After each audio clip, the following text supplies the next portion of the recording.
When imagining the establishment of a divine kingdom, we usually picture a process defined by holiness, but the historical record of David's rise looks more like a sequence of backroom deals and brutal workplace politics.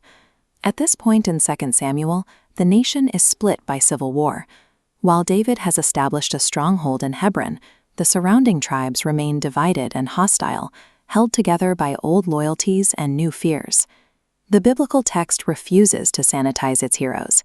It builds the story of the kingdom on a foundation of defection, sexual scandal, and state-sanctioned murder. Behind the throne, generals and court officials are operating for themselves.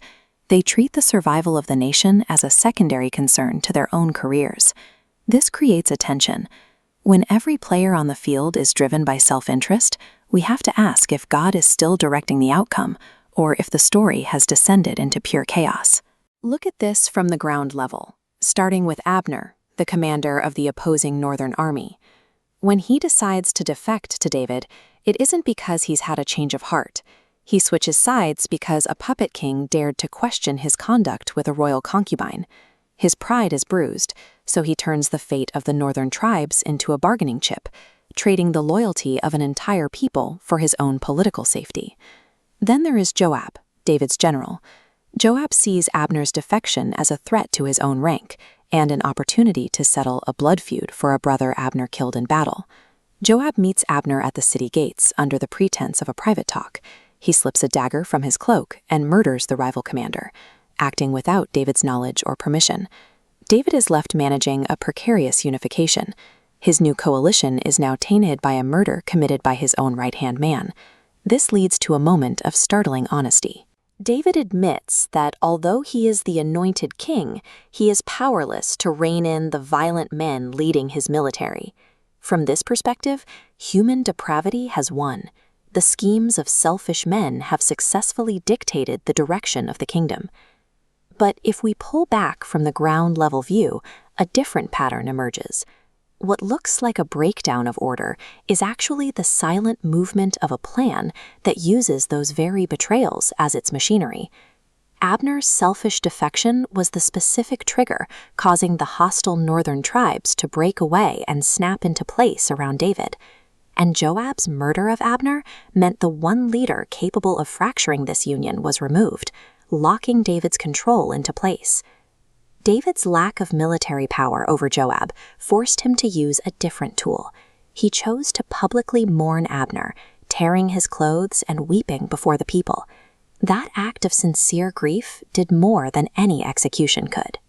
It cleared David of suspicion and won the political loyalty of the northern tribes. Every betrayal and murder became a gear in a larger machine. Human depravity was the fuel God used to advance his decree. Viewed from above, the web of human scheming aligns perfectly. It built a kingdom that relied on grace rather than the competence of its leaders. David's admission that he was an anointed king, but too weak to stop the darkness in his own circle, reveals a fundamental problem. We want leaders who are good, but we find that human goodness rarely has the power to subdue human evil. If even a king like David couldn't control the violence of his generals, it suggests that a human throne isn't a sufficient solution for a broken world.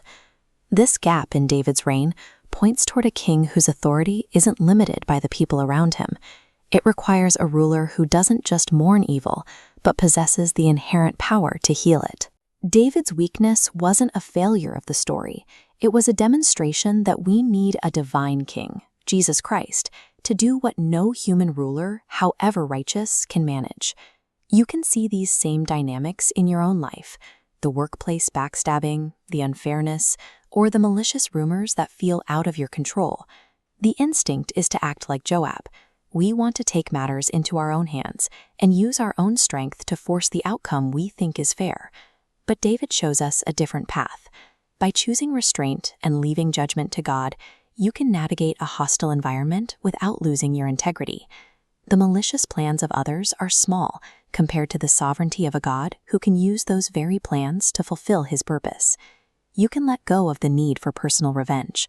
When you realize that God is orchestrating the chaos toward a righteous end, you are finally free to rest.